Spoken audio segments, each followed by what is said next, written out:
అందరికీ నమస్కారం. ఓటు హక్కుని కాపాడడం కోసం ఒక పోరాటం చేయాల్సిన అవసరం వచ్చింది. భారతదేశ రాజ్యాంగం మనందరికీ ఓటు హక్కునిచ్చింది, మన నాయకుల్ని మనమే ఎన్నుకోవడానికి. ఆ ఓటు హక్కుని కాపాడాల్సిన బాధ్యత ఎలక్షన్ కమిషన్ ఆఫ్ ఇండియాకి ఉంది. ఎన్నికలు స్వేచ్ఛగా నిష్పక్షపాతంగా నిర్వహించాల్సిన బాధ్యత ఉంది. కానీ ఎలక్షన్ కమిషన్ ఆఫ్ ఇండియా ఈరోజు బీజేపీ మోడీ గారి చేతిలో బందీ అయ్యింది. ఎలాగైతే అన్ని వ్యవస్థలు ఇప్పటికే ఈడీ అయినా, సిబిఐ అయినా, ఇన్కమ్ ట్యాక్స్ అయినా, ఆర్బీఐ అయినా, స్టాక్ ఎక్స్చేంజ్ అయినా, ఎలాగైతే అన్ని వ్యవస్థలు మోడీ గారి గుప్పెట్లో బీజేపీ కోసం పనిచేస్తున్నాయో, ఎలక్షన్ కమిషన్ ఆఫ్ ఇండియా కూడా ఈరోజు బీజేపీ కోసమే పనిచేస్తుంది. ఈ విషయాన్ని రాహుల్ గాంధీ గారు దేశం ముందు బయటపెట్టడం జరిగింది. ఇది పచ్చి నిజం, ఇది మన భారతదేశ ప్రజాస్వామ్య యథార్థత అని రాహుల్ గాంధీ గారు దేశం ముందు ఈసీఐ బండారం బయటపెట్టారు. ఒక శాంపుల్ తీసుకున్నారు, కర్ణాటకలోని మహదేవ్పూర్. దాంట్లోనే 1,00,000 దొంగ ఓట్లని నమోదు చేశారు.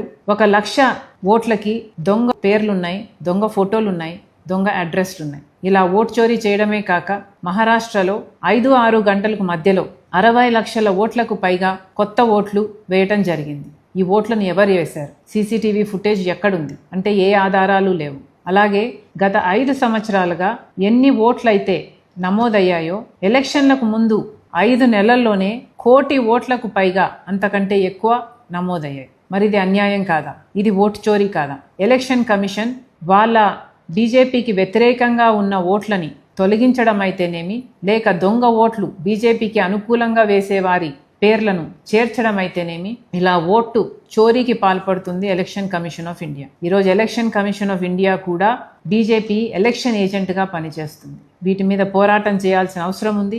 అందుకే రాహుల్ గాంధీ గారి నాయకత్వంలో కాంగ్రెస్ పార్టీ ఈరోజు మన ప్రజాస్వామ్యాన్ని, మన రాజ్యాంగాన్ని కాపాడుకోవాల్సిన అవసరం ఉంది. కాబట్టి ఈ పోరాటాన్ని ఎత్తుకున్నాం. దీనికి మీ మద్దతు కూడా కావాలి, మీ సంతకం కూడా కావాలి. మాతో కలిసి పోరాటం చేయాలని, మన ప్రజాస్వామ్యాన్ని, మన రాజ్యాంగాన్ని కాపాడుకోవాలని మనస్ఫూర్తిగా ప్రార్థిస్తున్నాం.